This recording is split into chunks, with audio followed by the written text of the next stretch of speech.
आकाशवाणी और दूरदर्शन लोक प्रसारण के दो सबसे मजबूत स्तंभ हैं, जिनका वर्षों से अपने श्रोताओं और दर्शकों के साथ एक अटूट रिश्ता बना हुआ है। हर दिन आकाशवाणी और दूरदर्शन जनहित से जुड़ी सूचनाओं को समाचार और कार्यक्रम के माध्यम से लोगों तक पहुंचाते हैं। ये मनोरंजन के भी एक बड़े साधन हैं। सरकार अब इनका कायाकल्प करने जा रही है। हाल ही में केंद्रीय मंत्रिमंडल की हुई बैठक में प्रसारण अवसंरचना नेटवर्क विकास योजना को मंजूरी प्रदान की गई। इसके अंतर्गत कार्यक्रमों की गुणवत्ता में सुधार करने सहित HD प्रसारण और FM कवरेज बढ़ाने पर ध्यान केंद्रित किया जाएगा। योजना के तहत वर्ष 2025-26 तक आकाशवाणी और दूरदर्शन के बुनियादी ढांचे का विकास किया जाएगा। इस पर 2,539 करोड़ रुपए खर्च आएगा। सूचना और प्रसारण मंत्री अनुराग सिंह ठाकुर ने बताया कि देश की 80% से अधिक आबादी तक पहुंचने के लिए आकाशवाणी के FM कवरेज को बढ़ाने के साथ ही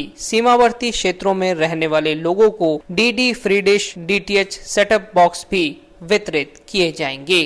broadcasting infrastructure and network development, इसके अंतर्गत दूरदर्शन ऑल इंडिया रेडियो के स्टूडियोज बनाने का काम किया जाएगा। ब्रॉडकास्टिंग इक्विपमेंट को मॉडर्नाइजेशन और डिजिटाइजेशन करने की दिशा में काम किया जाएगा। अच्छे प्रोग्राम बने, कंटेंट अच्छा बने, उस दिशा में काम करने के लिए पैसा मिला है। और स्टैंडर्ड डेफिनेशन जो ब्रॉडकास्टिंग में हम अभी कर रहे थे उसको हाई डेफिनेशन की ओर ले जाने का काम किया जाएगा। पुराने ट्रांसमीटर्स जहां पर रिप्लेसमेंट करने की आवश्यकता है उसको ट्रांसमीटर्स को बदलने का काम किया जाएगा। नए FM ट्रांसमीटर्स लगाए जाएंगे। जो 66% आज के समय FM के माध्यम से कवरेज है वो बढ़कर 80% से ज्यादा हो जाएगी। देश LW एरियाज हैं, एस्पिरेशनल डिस्ट्रिक्ट हैं, बॉर्डर एरियाज हैं। सबसे बड़ा काम इन क्षेत्रों में FM के ट्रांसमिशन को अपग्रेडेशन या नए लगाने का काम किया जाएगा। दूर दराज के लोगों को बहुत बड़ा लाभ मिलेगा।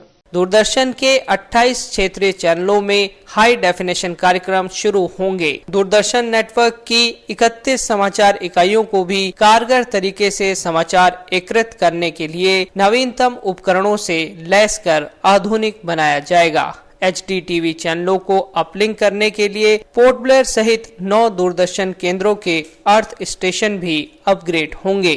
दूरदर्शन तथा आकाशवाणी के चैनलों को नया स्वरूप दिया जाएगा। टायर 2 और टायर 3 शहरों में FM के विस्तार और मोबाइल टीवी कार्यक्रम सुविधा को बढ़ावा देने के लिए 950 करोड़ रुपए निर्धारित किए गए हैं, जिन्हें फास्ट ट्रैक मोड पर पूरा किया जाएगा। नक्सल प्रभावित क्षेत्रों, सीमावर्ती इलाकों और आकांक्षी जिलों में FM की कवरेज को बढ़ाने के लिए 100 वाट क्षमता वाले 100 ट्रांसमीटरों के अलावा 10 किलोवाट और उच्च क्षमता के 41 FM ट्रांसमीटर्स भी लगाए जाएंगे। योजना के तहत देश की 80% से अधिक आबादी तक FM कवरेज का विस्तार होगा। मनोरंजन के साथ क्षेत्रीय भाषाओं में कार्यक्रम सामग्री को उत्कृष्ट बनाने का कार्य भी किया जाएगा। सुदूर और जनजातीय क्षेत्रों में 8 लाख से अधिक DD DTH रिसीवर सेट निशुल्क वितरित किए जाएंगे। यह योजना सार्वजनिक प्रसारक को बेहतर बुनियादी ढांचे के साथ अपनी सुविधाओं को व्यापक रूप से बेहतर करने में सक्षम बनाएगी। सुदूर, सीमावर्ती और रणनीतिक क्षेत्रों में पहुंच को व्यापक बनाते हुए श्रोताओं और दर्शकों को